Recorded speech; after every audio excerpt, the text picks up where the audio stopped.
Bueno,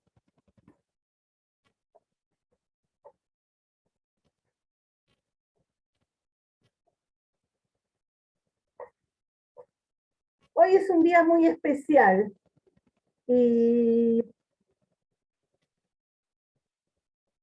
me preguntaba hoy yo por qué no es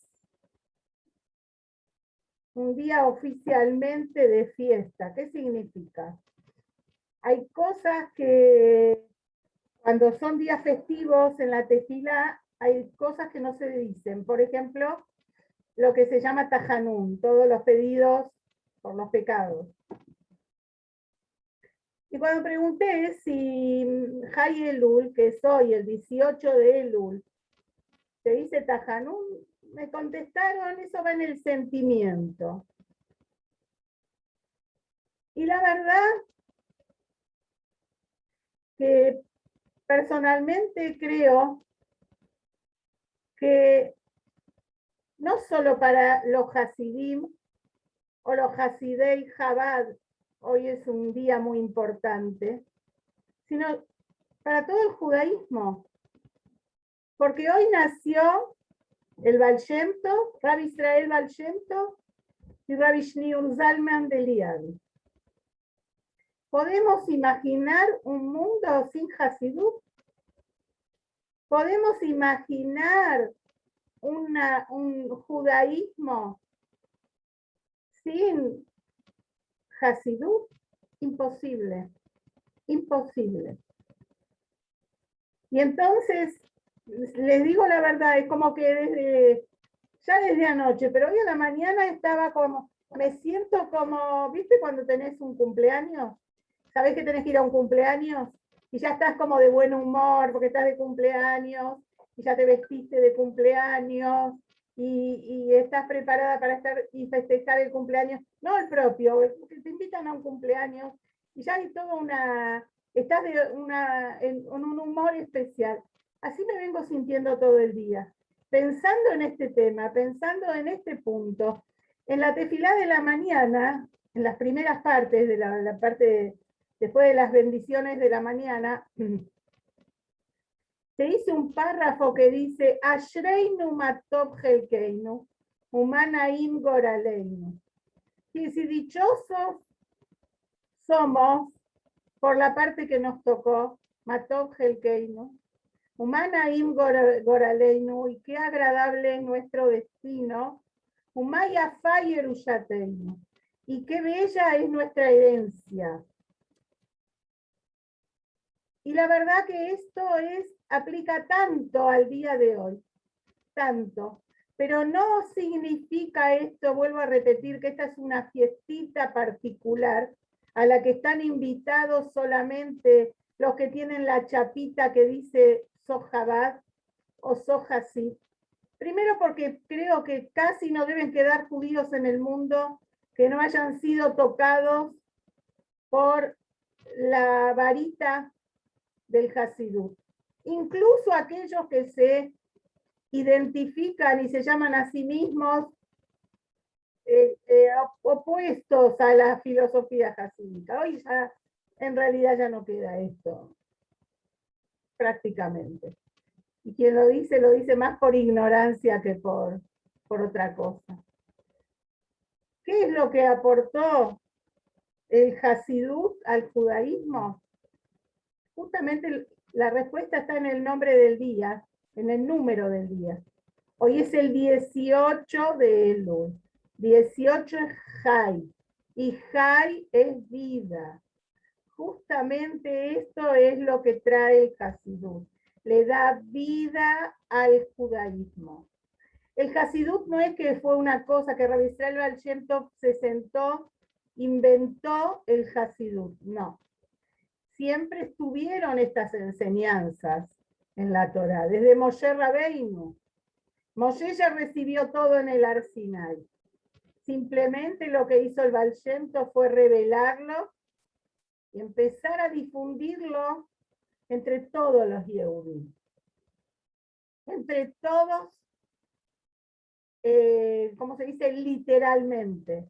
Porque el Baal Shem Tov a pesar de ser un gran erudito por sí mismo, que podría haber accedido a la élite más elevada y más top de ese momento de los eruditos de la Torá, se dedicó toda su vida a llegar al judío más, podemos decir entre comillas, más alejado o más, más ignorante, que desconoce más. Todo lo contrario, lo que nos enseñó justamente el Baal Shem Tov es el valor de la fe pura, de la fe que tiene ese Yehudí simple, que no tiene, ¿cómo se dice?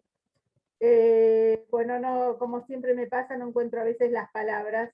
No tiene ese, digamos, conocimiento que le da entonces a la fe, la acompaña con su parte intelectual y la hace más, digamos, selecta, o porque la ha logrado a través del estudio de la...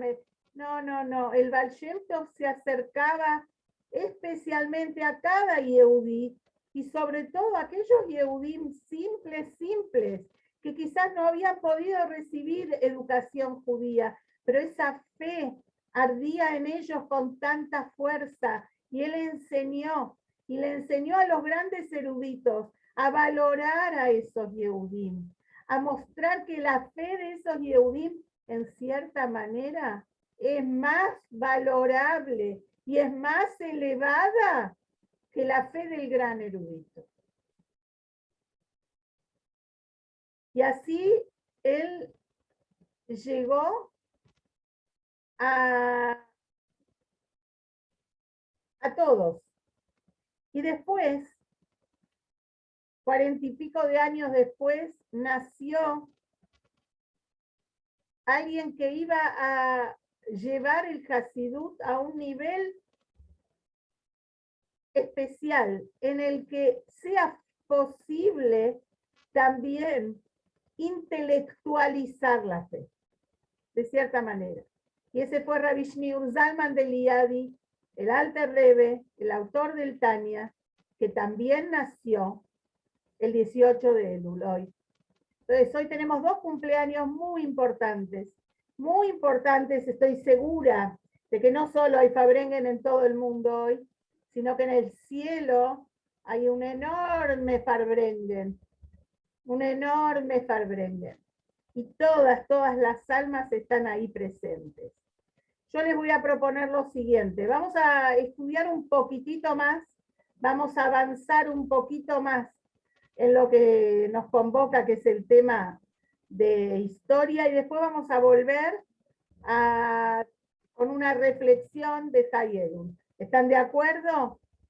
Bueno, entonces, justamente la última vez que nos hablamos, el jueves pasado que hablamos de esto, habíamos visto que en el año 1492, 300.000 judíos con Rabbi Yitzhak Abravanel a la cabeza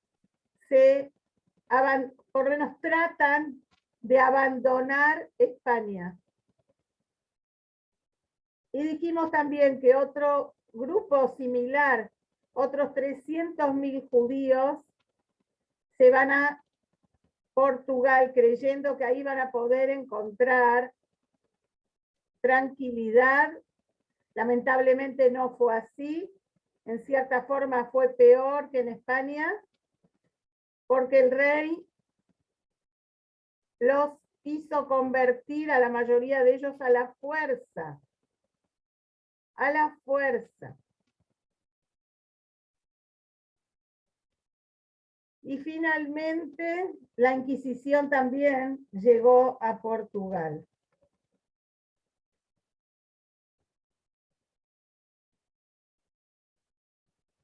En el año 1531 llegó la Inquisición a Portugal. Ahora, estos judíos de Portugal muchos de ellos buscaban la oportunidad de poder escapar de ahí y llegar a lugares donde pudieran profesar el judaísmo abiertamente. Y podemos decir que un gran número, no todos por supuesto, tampoco era una masa de gente la que pudo salir, pero era digamos como hubo una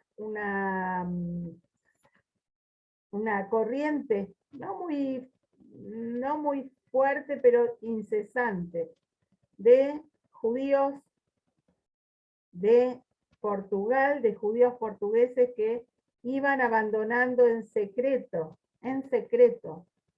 Portugal, porque ya era porque ellos se convirtieron de pronto a la fuerza, entonces ya la Inquisición tenía poder sobre ellos. ¿Por qué? Porque si un cristiano volvía al judaísmo o era encontrado que profesaba el judaísmo, entonces era juzgado, sus bienes eran incautados, todo lo que ya sabemos que sucedía. Entonces tenían que hacerlo de una manera muy cautelosa y muy cuidada. Entonces, de manera silenciosa, incesantemente, muchos judíos portugueses abandonaron Portugal, llegando a Holanda, a Italia y también al Imperio Otomano, que como sabemos recibía a los judíos con los brazos abiertos, realmente con los brazos abiertos. Incluso, como les conté la otra vez, el sultán había expresado a través de un edicto que era obligación recibir bien a los judíos que llegaban a las tierras de Turquía, y pobre de aquel gobernador que hiciera algo en contra de los judíos. O sea, los protegió y los ayudó, y los judíos no le fallaron. Lo ayudaron mucho, ganó muchísimas guerras y también mucho dinero el gobierno gracias al aporte de los judíos que vinieron a vivir allí. Bueno, ahora miren qué interesante, hay un suceso en el año 1524. Piensen ustedes, 1524, los judíos fueron arrojados de España en el año 1492. Todos los sufrimientos, Portugal, la Inquisición, esos judíos anusim, que están soportando algo terrible, ese secreto terrible, no poder vivir de acuerdo a quien sos, tenés que hacer cosas que son en contra de tus creencias, una manera de vivir terrible. Y esto hace que las personas digan, lamentablemente, ¿no? En ese momento piensan, ya más que esto no puede ser, Mashiach está llegando, tiene que llegar. Y es ahí donde, en este momento en que la gente está desesperada, que está viendo y esperando una señal del cielo por la redención, aparecen dos figuras muy especiales en la historia, quizás hasta un poquito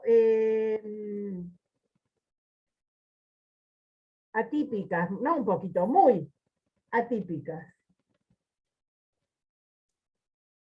que tuvieron un impacto muy fuerte en la vida de los judíos de esta época. Y les cuento. En el año 1524 llega a las costas de Italia, un momentito que quiero corroborar,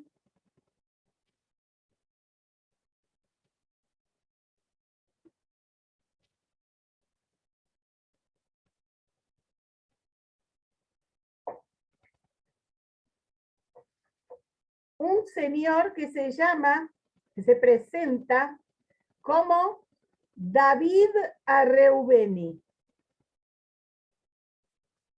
muy conocido por los que les gusta la historia medieval.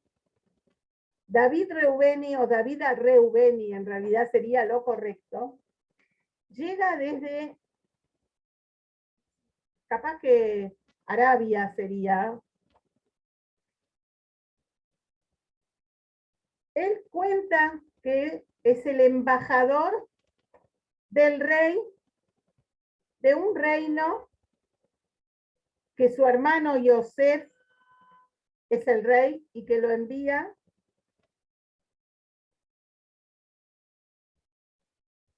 ¿Y de quién es rey? El hermano de una de las 10 tribus perdidas que se llamaba Reubén, la tribu de Reubén.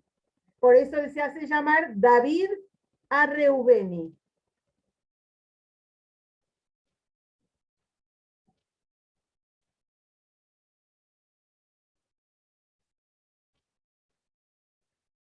David Reubeni dice que su misión es tener una entrevista con el Papa para que lo apoye a su hermano en la guerra que quiere librar contra el Imperio Otomano y reconquistar, no sé.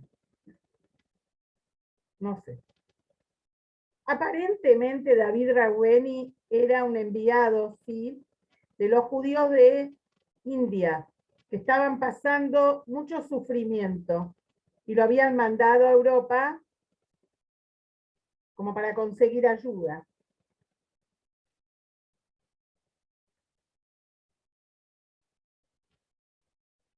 Cuando él llegó, imagínense, él llega, un judío, abiertamente judío, llega a Italia, dice que tiene toda una presencia. Es muy interesante, porque cuando uno lee la historia de él, se lo imagina, alguien que impacta, te lo imaginas grande, alto, fuerte. David Reubeni aparentemente era bajito, era bien morocho, habrá sido un sefaradí muy, muy morocho.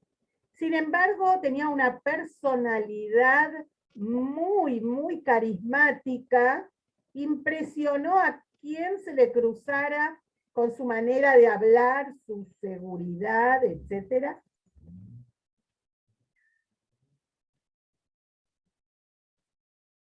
Y logró tener una entrevista con el Papa Clemente VII, que era aparentemente bastante protector de los judíos, y David Reubeni le dijo que están formando un ejército de judíos, que su hermano era como el rey de ellos, para luchar contra los turcos. Y que él vino para poder conseguir armamento, comprar armamento para esta misión.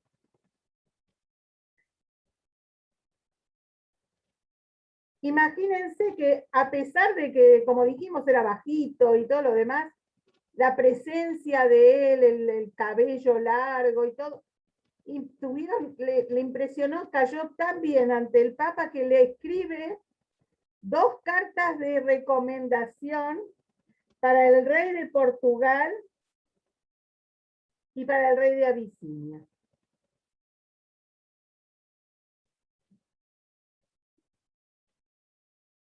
El rey de Portugal, que era Juan, el tercero, lo recibió con todos los honores. Pero algo le despertó inquietud y sospecha. ¿Y saben qué fue? Que un montón de personalidades de la sociedad, de la société portuguesa, que en realidad eran anusim, se sintieron impactados por la aparición de este hombre abiertamente judío y con un poder especial, y tenía miedo de que ahora los marranos se rebelaran ante el rey, ante él mismo. Interesante es que David Rubeni se dio cuenta a tiempo que el rey estaba muy arrepentido de haberle dado tanta cabida, y se fue de manera sigilosa, de manera clandestina, abandonó Portugal. Pero esta aparición de David Reubeni impactó en uno de los jóvenes de la corte portuguesa, uno de los más influyentes, que se llamaba Diego Pires, o Pérez, como Susana Emanuel. Quizás era pariente tuyo, Susana, de tu marido, va. Porque el marido se llama Pérez Lerea. Entonces, Diego Pérez, o Pires, en Ibrit lo escriben con yud, por eso digo Pires, se siente impactado. Esto es como un rayo que ilumina su vida, deja el altísimo puesto que tenía en el gobierno de Portugal, se convierte al judaísmo. Él era judío, pero aparentemente después, creo que hay una ley, hay como una halajá, que cuando un judío se convierte al cristianismo, por ejemplo, cuando pasa por un proceso de conversión, de un bautismo, etcétera, después cuando quiere volver al judaísmo, tiene que hacer una conversión. Tiene que hacer algo como un acto con la mikve seguramente. Vaya a saber si tenía hecho el bris. Quizás no, porque sus padres ya eran marranos, entonces quizás no, no lo sé, eso lo del bris lo estoy inventando. Pero es que hace como un giur y vuelve a su nombre y al apellido de su familia original, y ahora es Shlomo Moljo.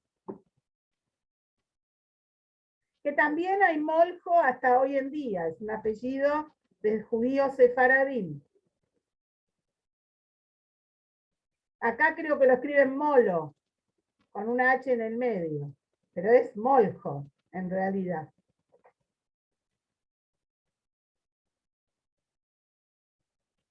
Y se fue, dejó Portugal, se fue a Salónica y a Tzfat.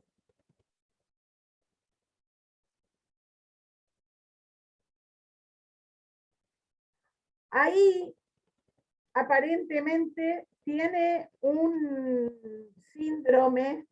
¿Saben cuál es el síndrome de Jerusalén? Saben que existe, ¿no? Hay un síndrome de Jerusalén. Así como está el síndrome de Estocolmo, hay un síndrome de Jerusalén. A muchas personas les pasa,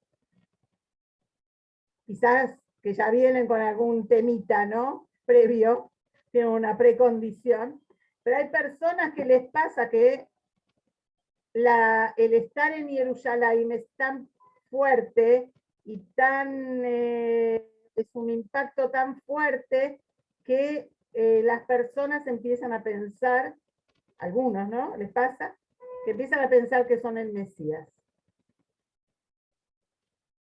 Sucede.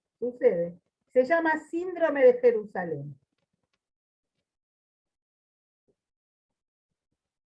Entre nosotras les cuento que una vez viajamos con mi esposo, con un grupito de chicas de Concordia, a Israel. Hicimos un viaje y nos alojamos unos días en una hostería de jóvenes, un hostel de jóvenes que en el centro de Jerusalén, a unas pocas cuadras de las murallas, un lugar hermoso. Creo que hoy ya no funciona. Pasamos hace un par de años por la puerta y recordamos mucho eso. No me acuerdo ahora cómo es, el segundo nombre era Center, no me acuerdo cómo era el primero. Está como en diagonal al Hilton, las que estuvieron hace poco, que está ahí, bueno, cerca de las murallas. Bueno, ahí en ese hostel había grupitos de otras, es un hostel, era un hostel grande. Había un grupito de chicos americanos, chicos y chicas. Mi marido es una persona que le encanta saludar, charlar con la gente, no le molesta que no los conozca, le encanta conocer gente nueva. Entonces había un muchacho, un chico americano, habrá tenido 20, 21 años, no sé, no más, y el muchacho siempre se saludaban a la mañana, a la tarde, cuando se veían. Bueno, primero hablaban, mi marido le preguntó, ¿cómo te llamas? Ya ni me acuerdo tampoco cómo se llamaba. Esto, charlaban. Un día, pero esto no es chiste, ¿eh?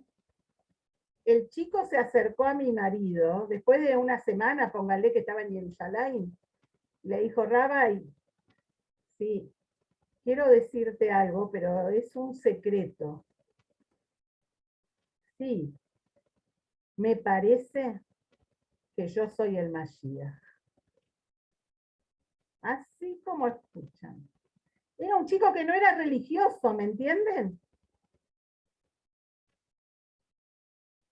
Pasa, es tan intensa la vivencia que de pronto de escuchar de esto, el otro, capaz que el pibe tenía algún soldadito que estaba fuera de fila de antes, pero le agarró por ese lado, ¿se entiende?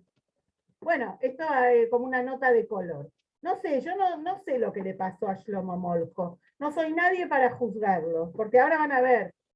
No fue una persona que se quedó quieta, ni que después de haber estado en Tzfat y en Salónica, llegó a Roma y se encontró con el Papa. Y es interesante porque Shlomo Molko lo dejó al Papa muy, ¿cómo se diría? Impresionado también. Y lo dejó como intrigado sería la palabra. ¿Por qué? Él le dijo que van a suceder tres cosas a la brevedad. En los próximos, no sé, semanas, meses. La primera es que el Tíber, el río que cruza Roma, va a inundar la ciudad. Lo segundo es que en Portugal va a haber un terremoto.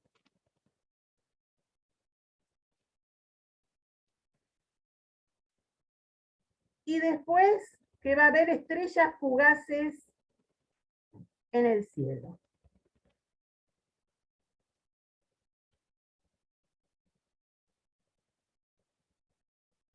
Lo primero que sucedió al poco tiempo es que el Tíber inundó la ciudad de Roma.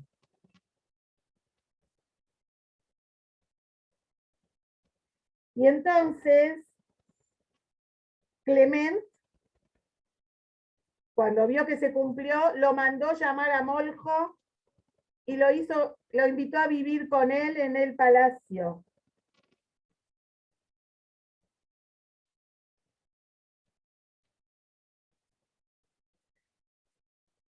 Quedó tan impresionada toda la gente y tenía ya muchos seguidores, Moljo, y quiso encontrarse con Reubeni y se encontraron en Venecia. Fíjense qué lugar tan popular era. Pasaron muchas cosas en Venecia, muchas, que están relacionadas con nosotros, no solo por la góndola. ¿Sí?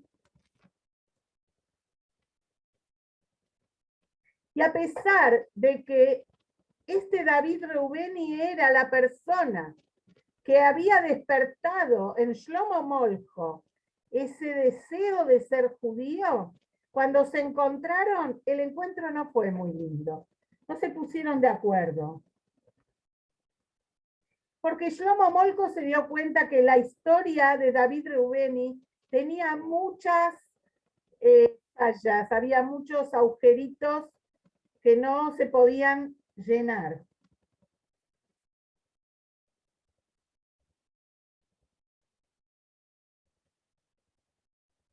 Y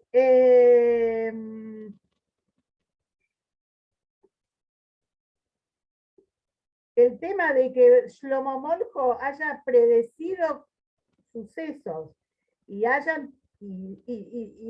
se ocurrieron, lo predijo y se cumplió, hizo que haya una movida muy fuerte a su favor en la comunidad judía. Pero había un judío que era un médico que se llamaba Jacob Mentino, o Mantino, era un médico muy famoso, que sospechó de Shlomo Molcho, que quizás esto no iba a ser bueno para los judíos. Y por eso tomó unas palabras de desprestigio que había hablado Shlomo Molcho a algunas personas y las envió a la iglesia, esto está hablando mal de la iglesia, y entonces Shlomo Molcho fue la Inquisición, lo puso bajo, o sea, lo pusieron como prisionero y lo juzgaron con la pena de muerte. ¿Por qué? Porque, bueno, aparte de todo, era un cristiano traidor. El Papa Clemente, que lo quería mucho, realmente lo valoraba mucho, hizo un esfuerzo muy grande para salvarlo. Lo ayudó, lo sacó de la cárcel de manera clandestina, puso a otra persona en su lugar, que era parecido a Shlomo Molcho. Esa persona fue juzgada y asesinada. Y Shlomo Molcho se unió nuevamente, se escapó, se unió nuevamente con David Reubeni y se fueron al norte de Italia. La predicción del terremoto en Portugal se cumple también. Y entonces, esto lo hace todavía más poderoso a Shlomo Molcho, a esta figura tan extraña, ¿no?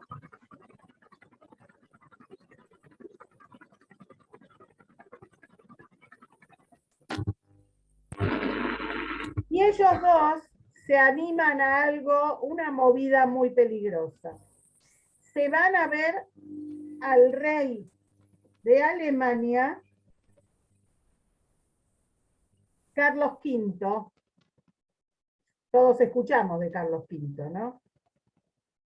Que era Carlos V de Alemania y primero de España, Susana, o al revés. Al revés.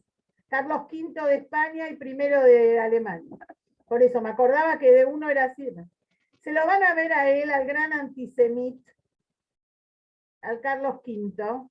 ¿Cómo se le aparecen en la entrevista? Con una bandera. David Reubeni venía con una bandera siempre que dice Maccabi, que significa Mi Kamoja Baelim Hashem, ¿quién es como tú entre los dioses? Hashem. Y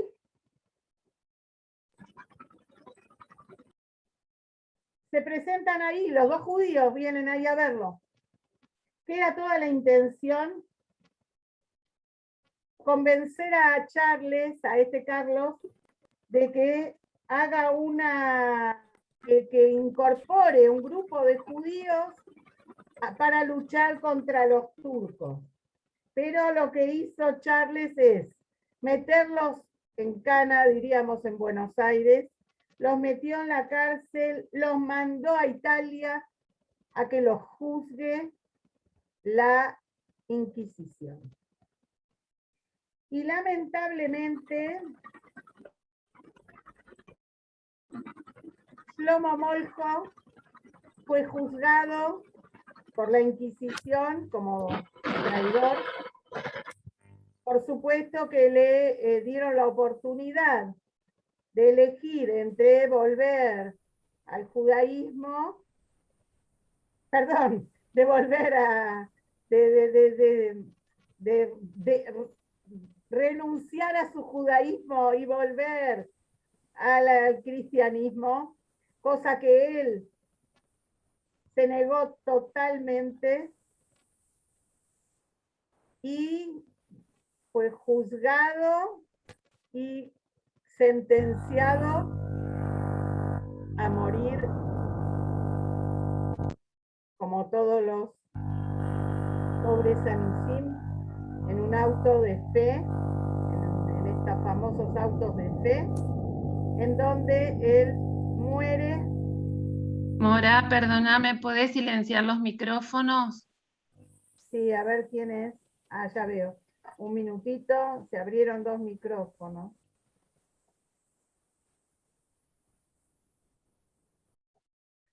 Ahí estamos. ¿Ahora está bien? Sí. Lo que pasa es que cuando entra gente nueva, ya no están en cuando yo silencié. Y él muere al Kiddush Hashem, Shlomo Moltke, entregando su alma a Dios, con el Shema Israel, como tiene que ser. Y David Reubeni no puede ser juzgado por la Inquisición, porque la Inquisición no tiene nada que ver con él, porque él nunca dijo otra cosa que él es un judío. La Inquisición, su trabajo no era juzgar judíos. Así que lo dejaron en la cárcel y muere David Reubeni en la cárcel. Es interesante que uno puede decir, bueno, no sé, puede decir dos personas, no sé, dos loquitos, dos personas que... Pero no creo que sea tan simple, y sobre todo de Shlomo Moltke. Miren qué interesante. Nada más ni nada menos que Rabbi Yosef Karo, el Bet Yosef, uno de los más grandes sabios de todas las épocas, que es contemporáneo, que ya vamos a llegar a él, dijo sobre Shlomo Moltke, con mucha tristeza cuando se enteró de su final: ojalá yo tenga para mí el mérito de morir al Kiddush Hashem como Shlomo Moltke.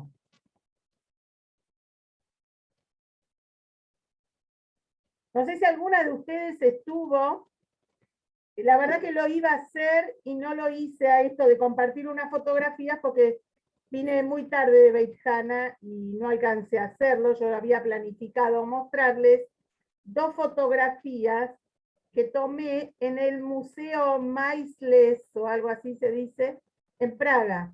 Vieron que hay diferentes sinagogas ahí muy importantes y hay una que se llama así. Hoy en día, no sé si funciona como sinagoga, es un museo también. Y en la parte del museo, en una vidriera, hay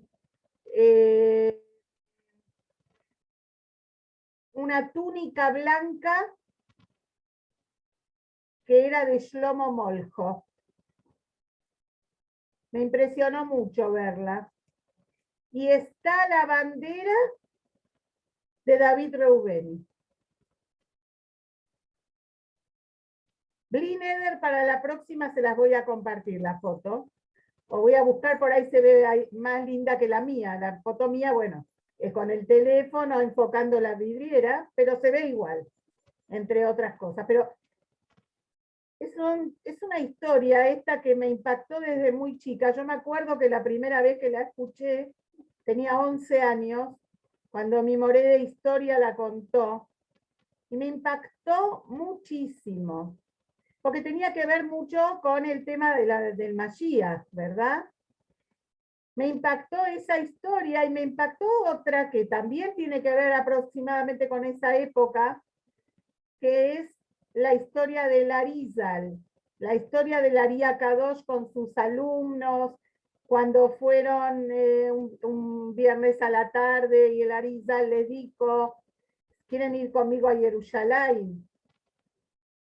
Estaban en Tzfat, así que tenía que ser algo especial, y bueno, los alumnos le contestaron, algunos contestaron sí, claro, y algunos dijeron tenemos que ir a avisar a casa primero. Y el Arizal dijo, qué lástima, perdimos la oportunidad. Si todos hubieran respondido afirmativamente, el Mashiach hubiera llegado en este momento. Y esa historia también, yo me acuerdo que me impactó mucho a mis 11 años. Después, cuando hice viajes con alumnos y estuvimos ahí en el lugar donde el Arizal le dijo esto a los alumnos, por supuesto que les conté la historia, y es muy impactante estar en ese lugar, un viernes a la noche, repitiendo las palabras del Arizal, ¿no? Pero, bueno, esa época en la que había tanta necesidad y tanta búsqueda del Mashiach, igual que hoy en día. Y ahora, para ir cerrando, estamos como dijimos al principio, en un día tan importante hoy, tan feliz cumpleaños, como es el High Elul. Quiero compartir con ustedes algo que escuché hoy al mediodía del rabino Lady Silverstein, algo muy interesante. High Elul, este cumpleaños del Baal Shem Tov y el Alter Rebbe, como dijimos, es un día con una potencia muy fuerte, con un mensaje de vida, es lo que le trae Hayut, vitalidad al año entero. Es de donde sacamos la vitalidad para el año entero. Le ponemos vitalidad a nuestras mitzvot, a nuestros minutos de vida, a cada cosa, sabiendo que tenemos un propósito. El mundo es creado con un propósito y nosotros somos los agentes que tenemos a nuestro cargo el hacer que se pueda concretar el propósito divino. Y es interesante que si miramos en la historia del Hasidut, en los años previos, High Elul era una fecha que no era revelada a la mayoría de las personas. No se festejaba como se festeja hoy en día, no se hacían farbrengen especiales de High Elul. Más bien, los rebes lo guardaban como algo especial.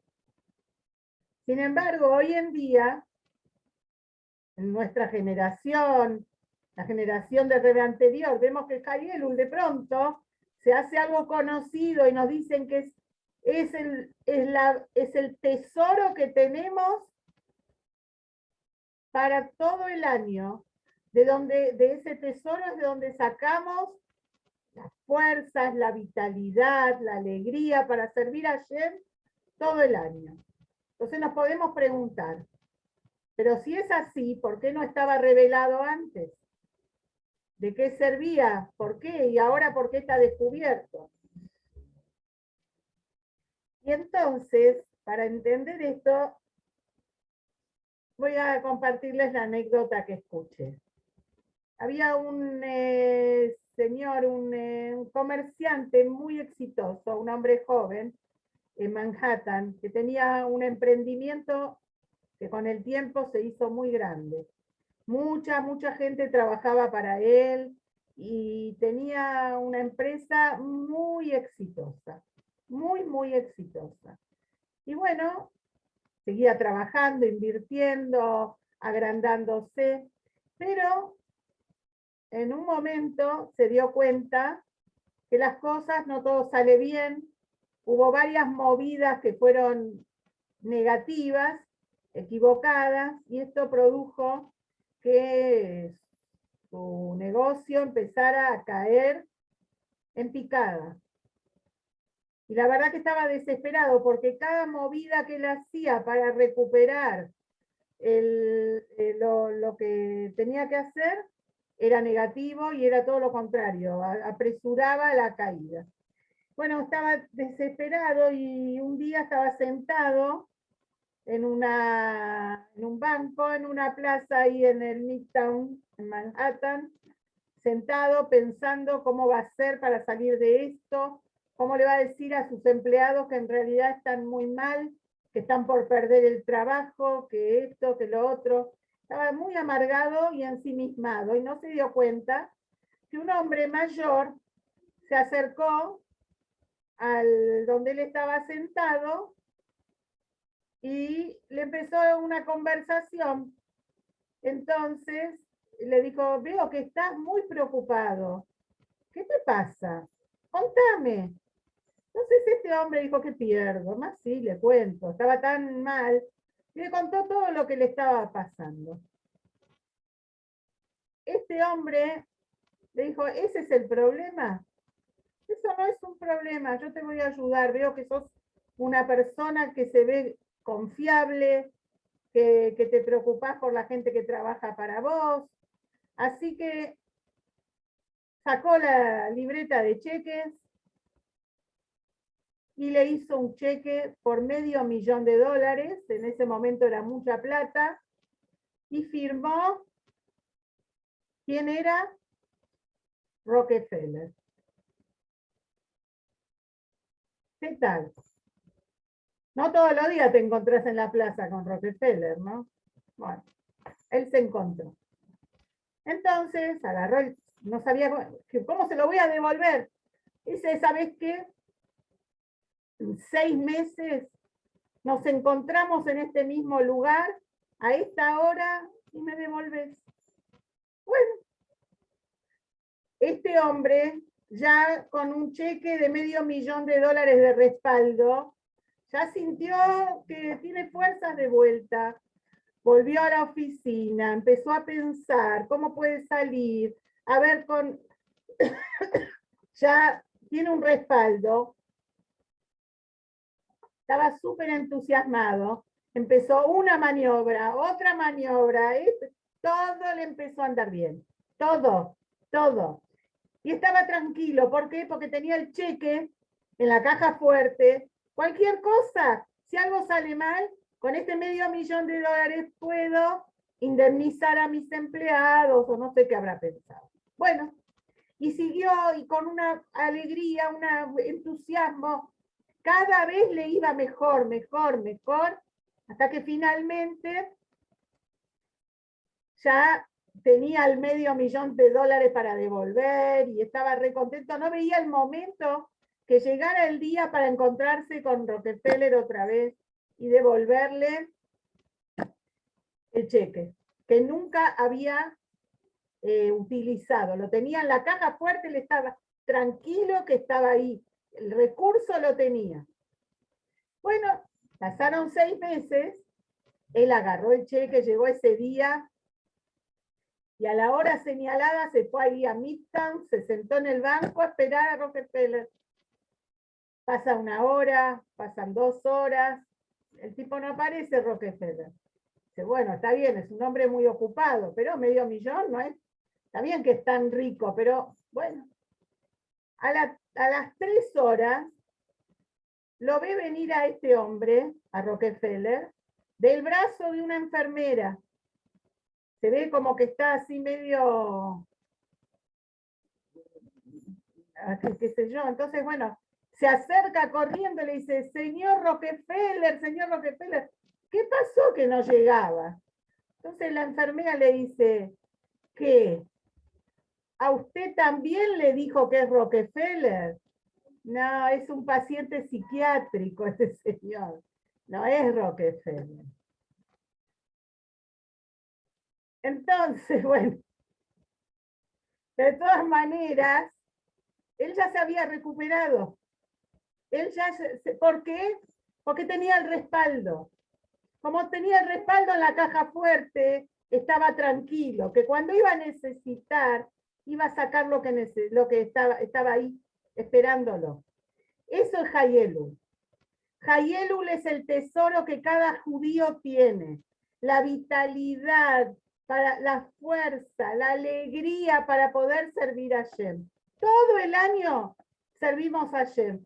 ¿De dónde tenemos? Sabemos que tenemos un respaldo. Tenemos la llave, la caja fuerte para abrirla y ahí está nuestro tesoro, el alma divina que Hashem nos dio, el alma divina que el Baal Shem Tov nos contó que existe, el alma divina que el Alter Rebbe nos enseñó a conocer, nos enseñó a cómo el alma animal puede trabajar junto al alma divina y hacer de este mundo una morada para Hashem. La llave está en el día de hoy.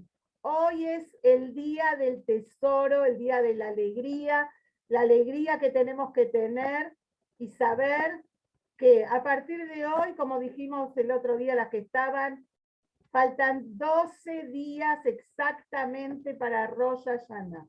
Cada día de estos 12 días tenemos que dedicarnos con fuerza a pensar en todas las cosas buenas más que podemos hacer. ¿Cuántas más cosas podemos hacer? ¿Cuánto más Yehudiot podemos ser? ¿Cuántas mejores Hasidot podemos ser?